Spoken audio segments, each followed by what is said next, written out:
नमस्कार मित्रांनो, 2024 गुरुपौर्णिमा गुरुचरित्र पारायण करणे शक्य नाही. 10 मिनिटात होणारे हे स्तोत्र म्हणा, तितकेच पुण्य मिळवा. नमस्कार मित्रांनो, श्री स्वामी समर्थ. चातुर्मासातील पहिला मोठा सण म्हणजे गुरुपौर्णिमा. आषाढ महिन्याची पौर्णिमा व्यास पौर्णिमा किंवा गुरुपौर्णिमा म्हणून साजरी केली जाते. भारतीय परंपरा संस्कृतींमध्ये गुरुपौर्णिमेला अनन्यसाधारण महत्त्व आहे. या दिवशी गुरुबद्दलची कृतज्ञता व्यक्त केली जाते. या दिवशी दत्तगुरूंचे पूजन, नामस्मरण, मंत्र जप करणे शुभ मानले जाते. श्री दत्त अवताराचा आणि श्री दत्तात्रेय देवतेचा उद्भव, उगम आणि प्रवास अद्भुत आहे. श्री दत्तात्रेय अवतार हा उत्पत्ती, स्थिती आणि लय या तिन्ही स्थितीचा निर्देशक आहे. निर्गुण आणि निराकार अशा ब्रह्मतत्वाची अनुभूती जो करून देतो तो गुरु.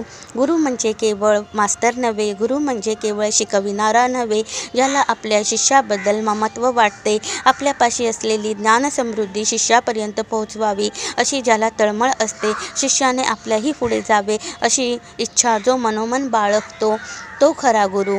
दत्त संप्रदायात गुरुचरित्र पारायणाला अनन्यसाधारण महत्त्व आहे. गुरुचरित्र पारायणाचे अनेक लाभ होतात. अपार पुण्य लाभते.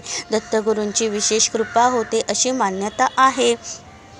आजच्या धकाधकीच्या जीवनात किती इच्छा असली तरी सर्व नियम पाळून गुरुचरित्र पारायण करणे, त्यासाठी तेवढा वेळ देणे शक्य होतेच असे नाही. गुरुपौर्णिमेला गुरुचरित्र पारायणाची अनेकांची इच्छा असते, परंतु ते साध्य होत नाही. अशा वेळी निराश होण्याचे कारण नाही.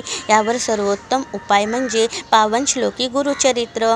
होय, 52 श्लोकी गुरुचरित्राचे पठण करणे. श्री दत्त साहित्यात 52 श्लोकी गुरुचरित्रास फार महत्त्व आहे.